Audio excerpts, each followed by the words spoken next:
Assim, resolveu depositar toda a sua confiança no auxílio todo-poderoso de Deus.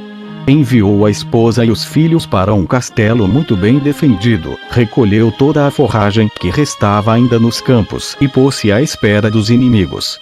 O rei das Partos, com muitas tropas de cavalaria e infantaria, chegou mais depressa do que se poderia imaginar e acampou às margens do rio que separa de Abené da Média. Isate acampou próximo dele com 6.000 cavaleiros. Vologeso mandou-lhe dizer por um arauto que viera atacá-lo com todas as tropas de seu reino, o qual se estendia desde o Eufrates até as montanhas dos Bactrianos, para castigá-lo pela desobediência ao seu senhor e que nem mesmo o Deus que ele adorava seria capaz de o impedir.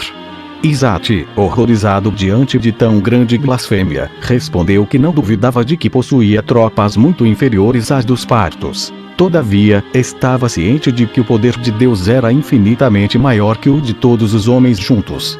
Após despedir o arauto, ele cobriu a cabeça com cinza e jejuou, ordenando à mulher e aos filhos que jejuassem também. Prostrado em terra diante da majestade de Deus e banhado em lágrimas, rogou-lhe deste modo: não foi em vão, Senhor, que me lancei nos braços de vossa misericórdia.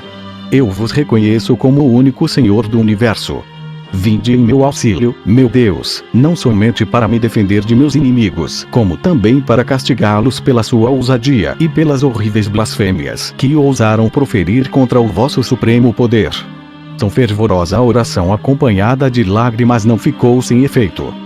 Deus ouviu tão prontamente que Vologeso, tendo sabido na noite seguinte que os dácios e os saceenses, encorajados pela sua ausência, haviam entrado em seu reino e lá faziam grande devastação, partiu para combatê-los e assim voltou sem nada ter podido executar de seu desígnio contra Isate, a quem Deus protegera de modo tão evidente. Pouco tempo depois, morreu esse religioso príncipe, na idade de 55 anos, dos quais reinou 24.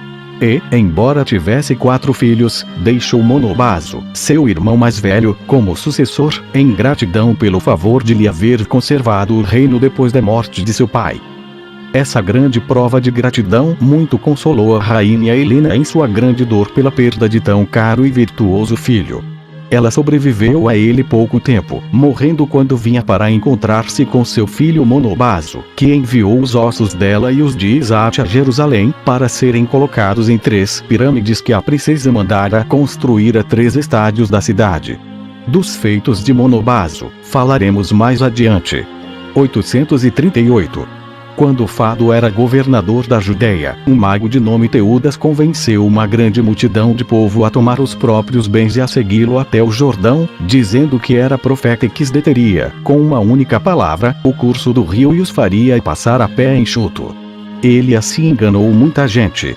Mas Fado castigou esse impostor e, por sua loucura, a todos os que se haviam deixado enganar. Enviou contra eles alguns soldados de cavalaria, que mataram uma parte deles de surpresa e fizeram vários prisioneiros, estando Teudas entre eles, a quem cortaram a cabeça, que foi levada a Jerusalém. Foi isso o que aconteceu de mais notável durante o governo de Cúspio Fado. Capítulo 3. Tibério Alexandre sucede a Fado no cargo de governador da Judéia, e comano a Alexandre. Morte de Herodes, rei da Cálcida. Seus filhos. O imperador Cláudio entrega seus domínios a Agripa. 839. Fado teve como sucessor no cargo de governador da Judéia Tibério Alexandre, filho de Alexandre, Alabaste, de Alexandria, que era o mais rico de toda aquela grande cidade e que não fora ímpio como o filho, que abandonou a nossa religião. Foi no seu tempo que sobreveio a Jerusalém aquela grande carestia, na qual a rainha Helena mostrou a sua caridade. Alexandre mandou crucificar Tiago e Simão, filhos de Judas, da Galileia. Judas foi quem, na época em que Cirênio fazia o recenseamento dos judeus, incitou o povo a se revoltar contra os romanos. 840. Herodes, rei da Cálcida, tirou o sumo sacerdócio de José, filho de Camidas, e deu a Ananias, filho de Nebedeu. Cumano sucedeu a Tibério Alexandre no cargo, e ao mesmo tempo Herodes, rei da Cálcida, irmão do rei Agripa, o Grande, de que acabamos de falar, morreu, no 8º ano do reinado do imperador Cláudio.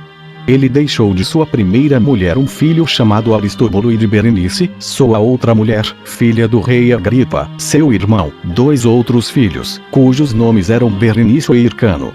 O imperador Cláudio entregou o principado de Herodes a Agripa.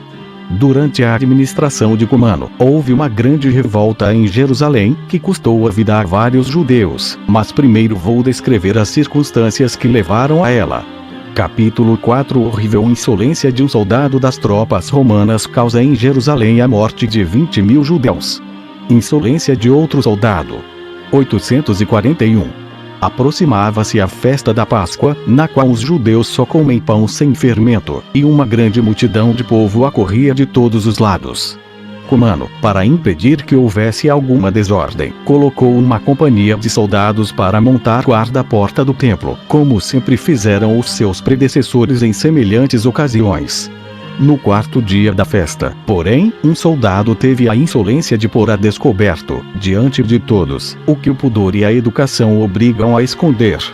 Tão horrível desfaçatez irritou de tal modo o povo, que todos começaram a clamar que não era somente aos judeus que ele injuriava, mas ao próprio Deus, e os mais exaltados começaram a ofender Cumano, dizendo que fora ele quem mandara o soldado cometer tamanha impiedade. Cumano ficou muito ofendido com essas palavras. Todavia, não deixou de exortar o povo a conter a sua exaltação.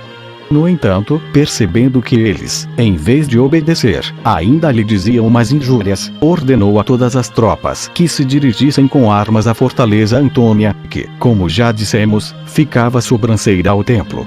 O povo, então, espantado por ver aproximar-se um tão grande número de soldados, pôs-se em fuga. Como as ruas eram muito estreitas e eles, aterrorizados, imaginavam que os soldados os estavam perseguindo, apertaram-se de tal modo que mais de 20.000 morreram sufocados. Assim, a alegria dessa grande festa converteu-se em tristeza. Cessaram as orações. Abandonaram-se os sacrifícios. Ouviam-se apenas gemidos, lamentos. E a causa de toda essa desolação deveu-se ao impudor sacrílego de um único homem. 842. Essa tragédia ainda era lamentada quando sobreveio outra confusão. Alguns dos que haviam fugido, na ocasião do tumulto, encontraram a 100 estádios de Jerusalém um homem de nome Estevão, que era doméstico do imperador, assaltaram-no e apoderaram-se de tudo o que ele trazia consigo. Cumano, logo que soube disso, enviou soldados com ordem de devastar as aldeias vizinhas e trazer-lhe aprisionados os principais habitantes. Um soldado encontrou numa dessas aldeias os livros de Moisés e rasgou-os na presença de todos, proferindo ainda 1000 ofensas contra as nossas leis e contra a nossa nação. Os judeus não puderam tolerar tal ofensa e foram em grande número encontrar-se com Cumano, em Cesareia, para rogar-lhe que castigasse tão grande injúria, feita antes ao próprio Deus que a eles. O governador, vendo-os tão exaltados e temendo uma revolta, a conselho de amigos, mandou matar o soldado que fizera semelhante ultraje às nossas leis, e assim acalmou uma grande perturbação. Capítulo 5. Grande dissensão entre os judeus da Galileia e os samaritanos, que subornam Cumano, governador da Judeia. Quadrato, governador da Síria, manda a Roma com Ananias, sumo sacerdote, e vários outros para se justificar perante o imperador. O imperador condena os samaritanos, envia Cumano ao exílio e nomeia Félix governador da Judeia. Entrega a Agripa a tetrarquia que fora de Filipe, bem como Batânia, Traconites e Arbila, e tira LH e a Cálcida. Casamento das irmãs de Agripa. Morte do imperador Cláudio. Nairo sucede-o no império. Ele entrega a pequena Armênia a Aristóbulo, filho de Herodes, rei da Cálcida, e a Agripa concede uma parte da Galileia, Tiberíades, Tariqueia e Juliada. 843. Aconteceu nesse mesmo tempo uma grande divergência entre os samaritanos e os judeus, pelo fato que vou narrar. Os judeus que, nos dias de festa solene, vinham da Galileia a Jerusalém costumavam passar pelas terras de Samaria. E alguns deles tiveram uma desavença com os habitantes de Nais, aldeia situada no grande campo e que estava sujeita aos samaritanos, e vários judeus foram mortos. Os principais da Galileia foram queixar-se a Cumano, pedindo-lhe justiça. Porém, vendo que ele não lhes dava atenção, porque os samaritanos o haviam subornado com dinheiro, exortaram os outros judeus a pegarem armas para reconquistar a liberdade, dizendo que a servidão já era bastante rude por si mesma, para que ainda se lhe acrescentassem injustiças e ultrajes. Os magistrados esforçaram-se para acalmá-los, prometendo-lhes obrigar Cumano a castigar os autores dos assassinatos, mas eles não os quiseram escutar. Tomaram então as armas e chamaram em seu auxílio Eleazar, filho de Dineu, que havia muitos anos se entregara ao roubo e escondia-se nas montanhas, devastando e incendiando as aldeias dependentes de Samaria. Cumano apenas o soube, marchou contra eles com a cavalaria de Sebaste, 4 coortes e numerosos samaritanos, matando vários deles e fazendo muitos prisioneiros. Os cidadãos mais influentes de Jerusalém, vendo as coisas nesse estado, e imaginando que esse grande mal poderia ter consequências ainda mais vergonhosas, revestiram-se de um saco, puseram cinza na cabeça e tudo fizeram para acalmar o espírito de muitos dos seus, a quem, com pesar, viam abandonar-se ao desespero. Fizeram-lhes ver que, se não deixassem as armas e não se retirassem para as suas casas, lá permanecendo tranquilos e sossegados, seriam a causa da ruína completa de sua nação e veriam o templo incendiado e as suas mulheres e filhos transformados em escravos. Essas razões os persuadiram. Os que dissemos que viviam do roubo, porém, retiraram-se aos lugares fortificados, onde estavam antes. E desde então a Judéia ficou cheia de ladrões. Os mais ilustres dos samaritanos foram em seguida à cidade de Tiro procurar Nomídio Quadrato, governador da Síria, para lhe pedir que fizesse justiça contra os judeus que devastavam as suas terras e incendiavam as suas aldeias.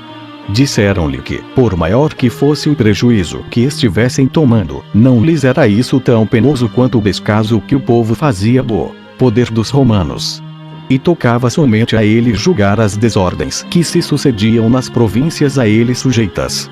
Eles não podiam tolerar que a nação judaica agisse como se o império não tivesse governadores que pudessem manter a autoridade. Os judeus disseram, em resposta, que os samaritanos é que haviam sido a causa daquela sedição e do morticínio que se sucederá em seguida, e que Cumano era mais culpado que qualquer outro, porque, em vez de castigá-los, se deixara subornar pelos presentes que deles recebera. Quadrato, depois de escutá-los, deixou para decidir a questão quando estivesse na Judéia e conhecesse exatamente toda a verdade. Algum tempo depois, foi ele a Samaria, onde se pleiteou a causa em sua presença. Ele ficou convencido de que os samaritanos haviam sido os autores da perturbação. Soube também que alguns judeus haviam tentado suscitar outras sedições. Após mandar crucificar aqueles que Cumano conservava na prisão, foi para a aldeia de Lida, que é tão grande quanto uma cidade, onde, estando em seu tribunal, ouviu pela segunda vez os samaritanos.